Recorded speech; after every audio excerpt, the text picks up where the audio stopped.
बिस्मिल्लाहिर्रहमानिर्रहीम, अस्सलाम वालेकुम। मैं हूं ईसा नकवी, मेरे साथ बशारत राजा साहब मौजूद है। एबीएन न्यूज़ के लिए supreme court of Pakistan cover करते हैं। खबर आपके इल्म में है।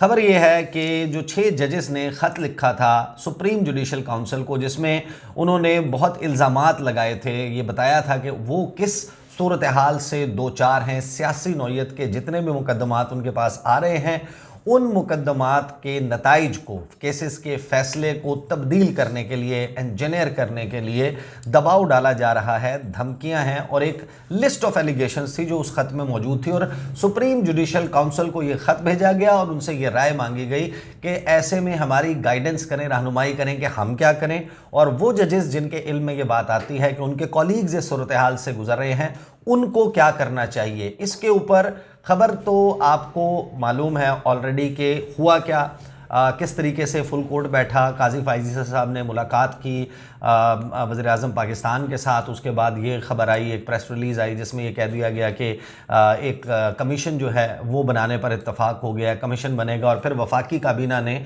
उसकी अनाउंसमेंट कर दी, एक रुकनी कमीशन बना और वो कमीशन जो है साबिक चीफ जस्टिस तसद्दुक़ हुसैन जिलानी साहब की सरबराही में बन गया। उस कमीशन के बनने के बाद अगले 48 घंटे में ऐसा क्या हुआ कि वो सब कुछ रिवर्स हो गया। अच्छा, बहुत सारे लोगों ने इसके ऊपर तबसरे किए हैं, अंदाजे लगाए हैं, कयास किया है। बहुत सारे लोगों का कयास दुरुस्त है, बहुत सारे लोग ऐसे हैं जिनकी इन्फॉर्मेशन दुरुस्त है, लेकिन बशारत राजा जो है वो उन रिपोर्टर्स में से हैं। और दीगर आई एम श्योर कि हमारे जो सुप्रीम कोर्ट के रिपोर्टर्स ऐसे हैं जिनके सोर्सेज बड़े तगड़े हैं सुप्रीम कोर्ट ऑफ पाकिस्तान और जो लीगल फ्रेटर्निटी है उसमें। और उन्होंने कुछ ने भी मज़ीद इंकशाफात भी किए हैं। लेकिन इस वीडियो में मैं आपके सामने बशारत राजा साहब से ये रिक्वेस्ट करता हूं कि वो हमें बताएं कि इस 48 घंटे में कौन सी ऐसी हंगामा खेज डेवलपमेंट्स हुई कि ये सारा मामला मुख्तलिफ हो गया। तसद्दुक़ हुसैन जिलानी साहब ने माजरत कर ली कि वो कमीशन की सरबराही नहीं कर सकते, ख़त लिख दिया वज़ीर आज़म पाकिस्तान को, और उस ख़त के जो मदरजात हैं वो एक तरह से एक बहुत यानी कि सवाल खड़ा करते हैं चीफ जस्टिस ऑफ पाकिस्तान की आइनी समझबूझ के ऊपर भी। उसके हवाले से मैं गुज़श्ता वीडियो कर चुका हूं कि उसका जो पैराग्राफ नंबर 3 है और पैराग्राफ नंबर 4 है, ख़ास तौर पर वो क्यों इतने सख्त हैं काजी फायजीसा साहब के हवाले से, किस किस्म के सवाल खड़े करते हैं। एक चीज़ मैं अप फ्रंट जो है वो बशारत राजा साहब से सवाल करने से पहले मैं आपको बता दूं, इसमें किसी को डाउट नहीं होना चाहिए नंबर 1 कि तसद्दुक़ हुसैन जिलानी साहब का नाम जो है वो ऐसे नहीं था कि वो कहीं सो रहे थे, उनके इल्म में नहीं था और उनका नाम अनाउंस कर दिया गया।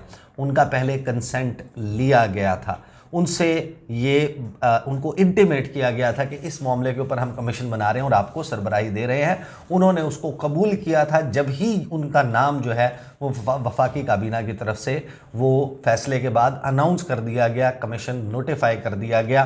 कमीशन ने अपनी इनिशियल जो है वर्किंग उसको भी शुरू कर दिया था। दूसरा, इस बात में किसी को डाउट नहीं होना चाहिए कि चीफ जस्टिस काजी फाइज ईसा साहब का ये फैसला था कि ये कमीशन के तहत ये सारा मामला होगा। कोई सो मोटो नोटिस नहीं होगा, कोई फुल कोर्ट नहीं बैठेगा, कोई 7 रुकनी 5 रुकनी या 3 रुकनी बेंच नहीं बनेगा। और ये बड़े वाज़े तौर पर इस सुप्रीम कोर्ट ऑफ पाकिस्तान की प्रेस रिलीज़ में मौजूद है। तो जाहिर है कुछ तो ऐसा हुआ ना 48 घंटे में कि पहले 48 घंटे के अंदर ही कुछ अवामिल हैं वो एक्टिवेट हुए और ये सारी कहानी जो है वो तब्दील हो गई। गेम कहाँ ख़राब हुई, ये सब कुछ हुआ क्या।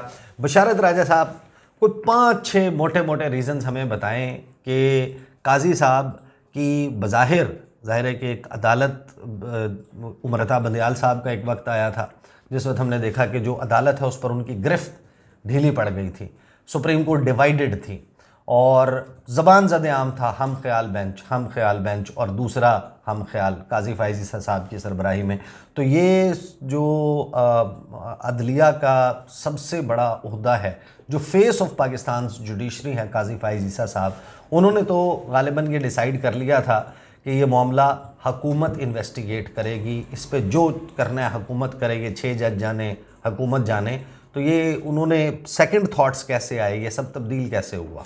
बिस्मिल्लाहिर्रहमानिर्रहीम। बहुत शुक्रिया नकवी साहब। मैं थोड़ा सा शुरू करूँगा इससे कि ये चेंज कैसे आई, 48 घंटों में ऐसा क्या हुआ कि फौरी तौर पर चीफ जस्टिस को आज खुद नोटिस लेना पड़ा। और जस्टिस तसद्दुक़ जिलानी जो साबिक़ चीफ जस्टिस है, उन्होंने क्यों माजरत की, ये कुछ अंदर की खबरें मैं आपको देना चाहता हूँ। असल में क्या नकवी साहब ये हुआ कि मैं अगर आपको इजाज़त दें तो मैं एक किताब का रेफरेंस देकर बात शुरू करूं कि बिल्कुल जो बिल्कुल जस्टिस एम.आर. कियानी ने एक किताब लिखी अपनी। Justice MR. कियानी पाकिस्तान के उन जस्टिस साहिबान में उनका शुमार होता है जो बड़े बासूल किस्म के आइनी और कानूनी तौर पर वो उस पर चलने वाले, और वो पंजाब हाई कोर्ट के चीफ जस्टिस रिटायर हुए थे। अयूब खान ने उन्हें सुप्रीम कोर्ट में नहीं लाया था इस वजह से कि वो आइन और कानून की बात मानते थे, किसी डिक्टेटर की बात नहीं मानते थे। सही। उन्होंने किताब लिखी है।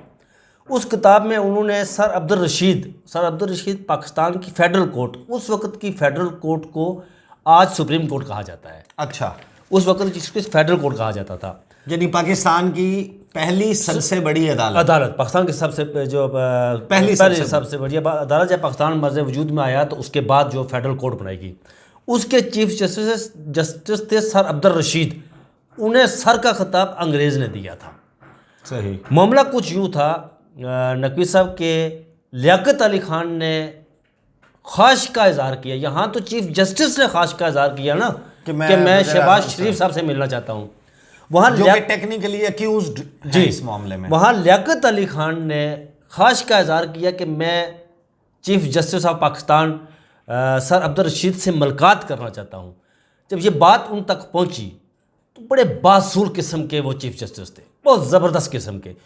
उस बासूल चीफ जस्टिस ने ये कहा कि प्राइम मिनिस्टर को ये बात बता दें कि आपका एक केस जिसमें हुकूमत पाकिस्तान फ्रीक है सुप्रीम कोर्ट में, मेरी अदालत में लगा हुआ है वो केस, लिहाजा मैं आपसे मुलाकात नहीं करूँगा क्योंकि आप उसमें फ्रीक है।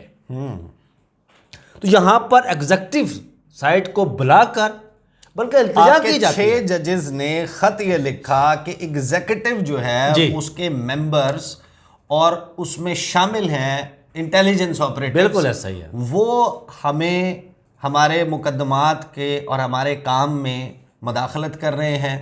उसमें अगवा से लेके, टॉर्चर से लेके, करंट लगाने से लेके, खुफिया कैमरे लगाने तक और दीगर उन्होंने संगीन इल्ज़ामात लगाए। बिल्कुल। और उसमें सवाल जो है वो सीधा वज़ीर-ए-आज़म शहबाज शरीफ जो कि साबिक उनका दौर था, वो फ्रीक थे ना जी, वो फ्रीक है उस केस में ना, उनसे मिलने के लिए। अच्छा, ये हुआ कि यहाँ पर जब ये हमारे बड़े बासूल चीफ जस्टिस है ना, ये भी खुद को बासूल कहते हैं, वो आइन और कानून का फरेरा, चार दांग आलम उनके बांधने वाले, तो जो तमगा इम्तियाज़ जिन्हें दिया गया था, जानते हैं ना आप जिन्हें तमगा इम्तियाज़ दिया गया था, टीआई ग्रुप, वो तो कहते हैं कि बड़े बासूल टीआई कम्युनिटी, करामत मुगल साहब ने उनका नाम रखा है तमगा इम्तियाज़। अच्छा, तमगा इम्तियाज़ ग्रुप कम्युनिटी, वो बड़े ही कह रहे थे कि आइन का फरेरा लहरा रहा है, चार दांग आलम। लेकिन यहाँ पर बासूल चीफ जस्टिस साहब ने उसी के साथ मुलाकात करने की दरख्वास्त की जो फ्रीक है, जिस पर इल्ज़ाम लगाया गया। जब वो साहब आए मिलने के लिए, जब वो मिले, अच्छा उससे पहले फुल कोर्ट जो बुध को हुआ था, ये मुलाकात हुई थी जमरात को। उस फुल कोर्ट में जो जजेस साहिबान थे सुप्रीम कोर्ट के, ऑनरेबल जजेस साहिबान, उन्होंने चीफ जस्टिस साहब से ये कहा था कि आप एग्जीक्यूटिव से ना मिले, प्राइम मिनिस्टर से आप ना मिले, लेकिन उन्होंने कहा कि मैं मुलाकात करना चाहता हूँ। उन्होंने ख्वाहिश का इजहार किया, दरख्वास्त की। वो जब आए उसके बाद ये हुआ जी कि उस पर पाकिस्तान के नामवर वकला पाकिस्तान के कराची से लेकर लाहौर तक और लाहौर से लेकर गिलगित बल्तिस्तान और कोयटा तक मौजूद है। हाँ। जिसमें बैरिस्टर सलाहुद्दीन बहुत बड़ा नाम है, अहमद खान का बहुत बड़ा नाम है, अली ज़फ़र चले वो पीटीआई के, उनका बहुत बड़ा नाम है। लेकिन वो वकला जो फैसल सिद्दीकी जैसे वकला है, जिस वक्त चीफ जस्टिस की इनके ख़िलाफ़ रेफरेंस दायर हुआ था, और वो 300 वकला जिनमें सलमान अकरम राजा भी शामिल है, जिन्होंने ख़त लिखा सुप्रीम कोर्ट को कल कि आप जो है उस पर 100 मोटो लें, वो 300 वकला भी इनकी पुश्त पर उस वक्त खड़े थे काजी साहब के, जब रेफरेंस दायर हुआ था इनके खिलाफ वो उस पर। अच्छा, फिर एक तो वो दबाओ, फिर पाकिस्तान की जितनी भी बार्स हैं, सुप्रीम कोर्ट बार एसोसिएशन और पाकिस्तान बार कौंसिल की भी बात नहीं कर रहा हूँ, क्योंकि सुप्रीम कोर्ट बार एसोसिएशन में इस वक्त बून ग्रुप या आजम नज़ीर तारक ग्रुप जो है वो डोमिनेट कर रहा है, उन्हीं के पास है उसकी बागडोर, और वो वही करते हैं जो चीफ जस्टिस चाहते हैं। इस मामले से पहले उन्होंने पाकिस्तान बार कौंसिल और Pakistan supreme court bar association के जो उहदेदारान हैं उनसे मुलाकात की, उनसे पूछा कि क्या करना चाहिए। उनकी बात नहीं मैं कर रहा, वो इंडिपेंडेंट, आप देखें लाहौर पाकिस्तान की सबसे बड़ी बार जो है वो लाहौर हाई कोर्ट है, लाहौर हाई कोर्ट बार। वहाँ की बार, इस्लामाबाद की बार, इस्लामाबाद हाई कोर्ट की बार, एबटाबाद हाई कोर्ट की बार, बहावलपुर, कोयटा, सबसे पहले कोयटा से जो है मज़ामत आई है। उन्होंने कहा कि नहीं, ये सुप्रीम कोर्ट का काम बनता है। जुडिशल, उन्होंने देखे जुडिशल काउंसिल को खत लिखा ना जी, एक काहिनी बॉडी को खत लिखा, उनसे राय मांगी ना। इन्होंने राय देने की बजाय एडमिनिस्ट्रेटिव इंतजामी तो बुला लिया इजलास जी कि हमने ये करना है। अच्छा, वहाँ पर इन्होंने उन जजेस को सुना भी नहीं जो जजेस इख्तलाफ करते थे। वहाँ पर एक मज़र जजेस ने उनके भाई सीनेटर बने हैं अभी, जस्टिस जमाल मंदोखेल, उनके एक भाई अभी सीनेटर बने हैं। उन्होंने क्रिटिसिज्म किया इन जजेस पर, लेकिन बाद में उन्हें समझ आई कि ये मैंने बड़ा गलत किया, ये नहीं करना चाहिए था। फिर ये हुआ कि उसके बाद पाकिस्तान के जो आज़ाद मंश साफ़ी है, जर्नलिस्ट हैं, जिसमें हामिद मीर, असनात मलिक, मतीउल्लाह जान, आपको पता है जी नकवी साहब के मतीउल्लाह जान, असनात मलिक, हामिद मीर, ये वो साफ़ी है। जब चीफ जस्टिस के ख़िलाफ़ रेफरेंस दायर हुआ उस वक़्त ये उनकी पुश्त पर खड़े थे सबसे ज़्यादा। हामिद मतीउल्लाह जान की जो हुई थी, जो किडनैपिंग हुई थी, वो क्यों हुई थी? उस मोबाइल में वो चीज़ें मौजूद थी जो चीफ जस्टिस के खिलाफ उस वक्त रेफरेंस दायर हुआ था। वो चीज़ें, वो मोबाइल, आज मेरी उनसे बात हुई तो वो असल में मैंने पूछा कि वो क्या हुआ था। वो कह रहे थे कि मैं उस वक्त इनके साथ खड़ा था और वो मैं चीज़ें मोबाइल में कुछ चीज़ें पढ़ रहा था कि मैं ताकि उस पर वीलॉग करूँ। लेकिन जब वहाँ बाहर खड़े थे तो बस जो कहानी हुई थी फिर आपको पता है। और ये जिन सहाफ़ियों ने तनकीद का निशाना बनाया काजी साहब को, और ये जो फ़ैसला किया गया जिलानी साहब को कमीशन की सरबराही देने का, ये वो सहाफ़ी हैं जिन्होंने हमेशा काजी साहब के हवाले से एक बात बड़ी शद्दोमद के साथ कही है कि जब काजी साहब, और ये इनके ये नहीं, ये छुपी हुई बात नहीं है, ये छपी हुई बात है, ये रिकॉर्डेड बात है कि ये वो सहाफ़ी हैं जो बाकी लोगों को यकीन दिलाते थे कि काजी फ़ायज़ ईसा साहब जब आएंगे ना तब आइन और कानून की हुक्मरानी होगी, एक भी पत्ता आइन के बगैर नहीं हिलेगा। काजी साहब would be the last person कि जिनकी मौजूदगी में आइन को कोई वायलेट कर ले या कानून के ऊपर अमलदारी ना करने का कोई तसव्वुर भी करे। और यही वो लोग हैं कि जिन्होंने and very good of them कि जब जहां इनको लगा कि यार ये बात ऐसे नहीं, ऐसे होनी चाहिए थी, तो उन्होंने साइड्स जो है वो नहीं ली, बल्कि उन्होंने बड़ा ओपनली उसको क्रिटिसाइज किया। ये भी एक प्रेशर ये बिल्कुल ऐसा ही है नकवी साहब, ये बाड़े के टट्टू नहीं है। मैं आपको बताऊं, ये जो साफ़ी जिनकी आप बात कर रहे हैं ना, ये बाड़े के टट्टू नहीं, ये आइन और कानून की बात करते हैं। इन्होंने हर दौर में आइन और कानून की बात की। जब फिर क्या हुआ, जब काजी, मैं बताता हूँ फिर ये हुआ असल में जो मामला साबिक चीफ जस्टिस सबकी मौजूदगी में देखें कंडेमनेशंस जो है, मुजम्मतें और ये सारा कुछ, ये तो जुमेरात वाले दिन उनका माइंडसेट तब्दील कब हुआ मैं बताता हूँ आपको। चीफ जस्टिस साहब का माइंडसेट तब्दील कब हुआ कि इस पर सुमोटो लेना है। हुआ क्या, साबिक चीफ जस्टिस तसद्दुक़ जिलानी, उन्होंने कहा जी कि इन्हें कहा कि जो फुल कोर्ट इजलास हुआ उसके मिनट्स मुझे दे, मिनट्स उसके वो उस कमेटी के इजलास के मुझे दे। इन्होंने नहीं दिए। वो डॉक्यूमेंट मांगा, ये पता चले कि अंदर क्या हुआ कि फुल कोर्ट इजलास में, जिसमें कहा जा रहा है कि उन तक खबर पहुंची कि आपका फुल कोर्ट इजलास में नाम लिया गया। ठीक है, उन्होंने ज़ाहिर है वो सुप्रीम कोर्ट के चीफ जस्टिस रहे ना जी, कानून दान तो हैं, और आपको पता है इंटरनेशनल वो कोर्ट ऑफ जस्टिस वहाँ भी रहे हैं। वो उन्होंने मेंबर रहे हैं क्वेश्चन वाले केस में भी वहाँ। हाँ बिल्कुल ऐसा। उन्होंने कहा कि वो मुझे दे, उन्होंने नहीं दिया। मिनट्स ऑफ द मीटिंग नहीं दिए। उसके बाद उन्होंने कहा जी कि मैं, फिर उसके बाद जब 300 वकला, मैं जिनका जिक्र करूँ, एक तो ये है कि मिनट्स नहीं दिए। उसके बाद साबिक चीफ जस्टिस तसद्दुक़ जिलानी का जो ज़हन तब्दील हुआ एक, और नंबर 2 उनके बेटे साकिब जिलानी जो बड़े अच्छे वकील हैं, यहाँ पर एक NGO के साथ भी काम करते हैं, उन्होंने उन 300 वकला पे फ्रंट फुट पर थे। वो उन्होंने कहा ये तो मुझे घर से बजामत मिल रही है। ये फिर जब वो उन्होंने जो टर्म्स ऑफ रेफरेंस हैं TOR जिन्हें कहते हैं वो जब पढ़ी, उस खत को पढ़ा, उन्होंने कहा ये तो किसी तरह मैच ही नहीं करता ना जी जो बनाई ये गई। खत में कुछ और मांगा गया और जो कमीशन जो बनाया गया उसको कुछ कहा ही और कुछ कहा और गया। फिर ये हुआ नकवी साहब के जब ये सारा सिलसिला चल गया, तो मैंने कहा आपको बताया कि जो पहला इजलास हुआ, जो दूसरा इजलास हुआ, उसमें भी चीफ जस्टिस साहब को जो है वो बड़ी अंदर सुप्रीम कोर्ट के जजेस के सामने बड़ी मुज़ाहमत का सामना करना पड़ा। अब जस्टिस मंसूर शाह देखिए उस खत में जिक्र कर रहे हैं साबिक़ चीफ जस्टिस तसद्दुक़ जिलानी के, मैं उनका शुक्रिया अदा करता हूँ कि उन्होंने भी एतमाद का इज़हार किया। लेकिन आपको पता है नकवी साहब के जस्टिस मंसूर शाह, जस्टिस याह्या अफरीदी और जस्टिस अतर मिनुल्लाह एक लॉ फर्म के थे, ये दोस्त थे तीनों। अच्छा, ये तीनों दोस्त थे, ये इनकी अपनी थी मंसूर अफरीदी अतर मिनुल्लाह लॉ फर्म। सही। जस्टिस मंसूर शाह को रियलाइज़ हुआ कि इसको जुडिशल साइड पर हमें देखना था, ना कि हमें उस तरफ देखना था। फिर जब ये मामला कमेटी के पास गया, जो काजी साहब ने 184(3) और प्रैक्टिस एंड प्रोसीजर के बाद वो कमेटी बनाई गई, जो कमेटी बनाई वहाँ पे जस्टिस मनीब तो पहले दिन से कह रहे थे कि इस पर सोमोटो लें आप, और इस पर मंसूर शाह साहब जो है वो आगाज में काजी साहब के साथ थे, मिले। बिल्कुल। जब ये मामला हुआ, तनकीद हुई, वकला ने, सिविल सोसाइटी ने, साफ़ियों ने, आज़ाद मंच साफ़ियों ने तनकीद की, तो जस्टिस मंसूर शाह को रियलाइज़ हुआ कि मैं कहीं जो है ना वो गलत कर रहा हूँ, आइन और कानून से हट रहा हूँ। अब देखिए अगर उन्होंने मुखालफत करनी थी लार्जेस्ट बेंच की या सोमोटो की, तो वो जब कमेटी उनके सामने वो मामला गया तो उस वहाँ भी करते। लेकिन उन्होंने जस्टिस मनीब अख्तर के साथ कहा जी कि काजी साहब जो हो गया सो हो गया, अब इस पर सोमोटो बनता है, आप सोमोटो लें।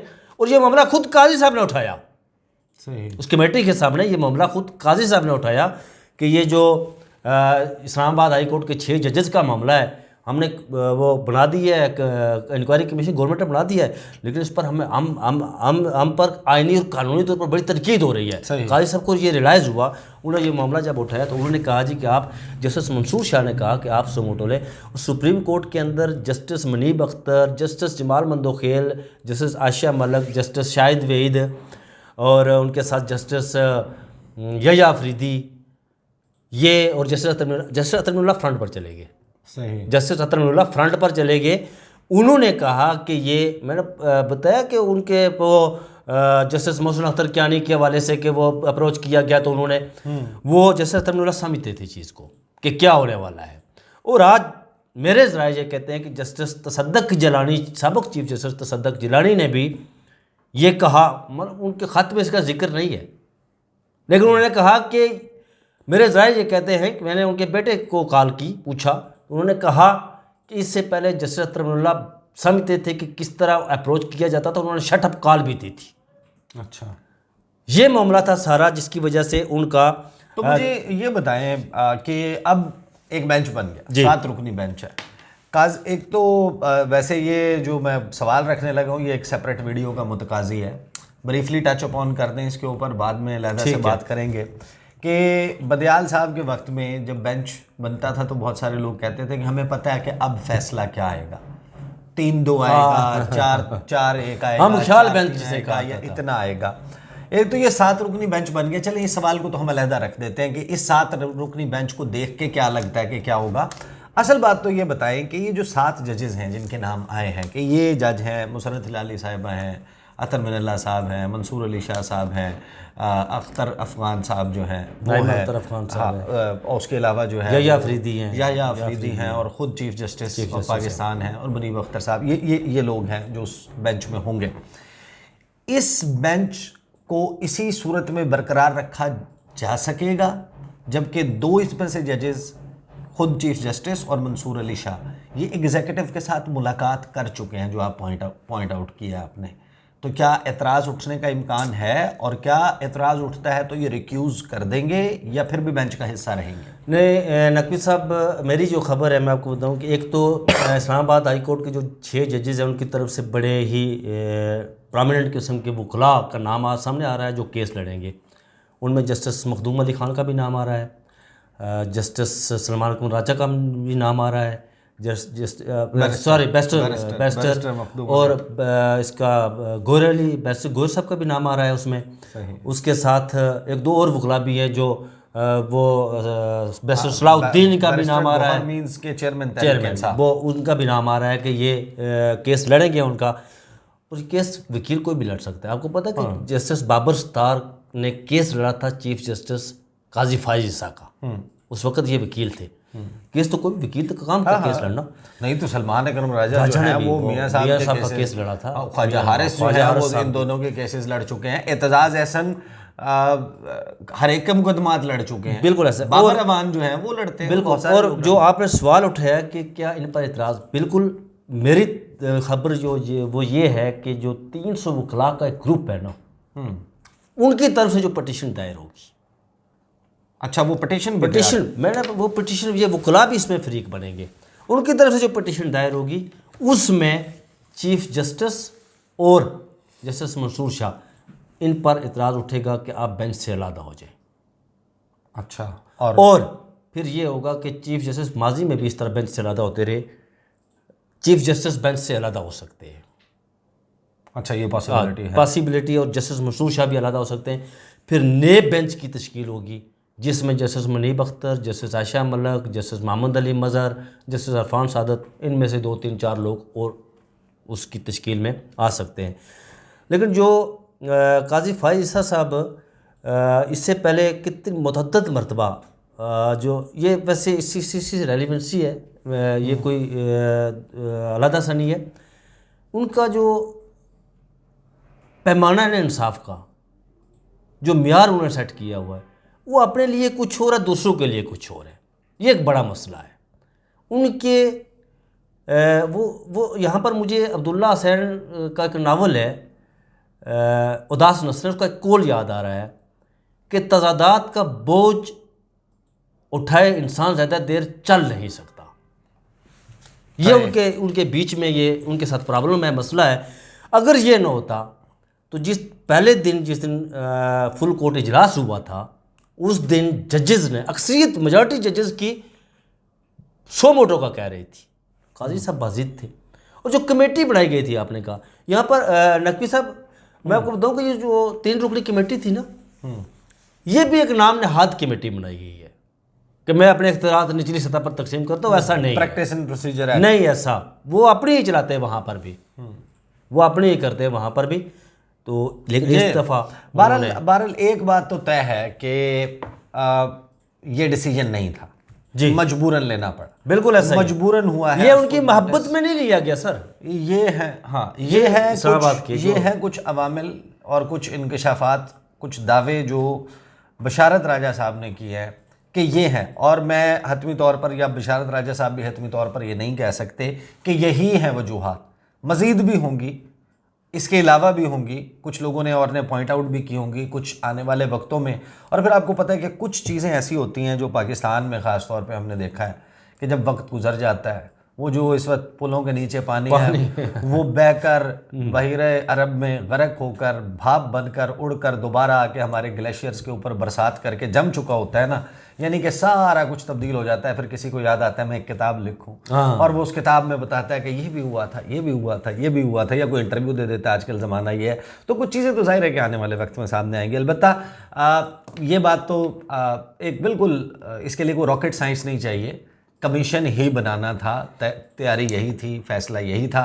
वो तब्दील हुआ, तो जब कोई चीज़ फ़ैसला होने के बाद तब्दील होती है, उसकी कोई वजूहात होती हैं। उन वजूहात में से चंद वजूहात आपके सामने रखी। अब तक के लिए इतना ही, इजाज़त दीजिए, अल्लाह हाफ़िज़।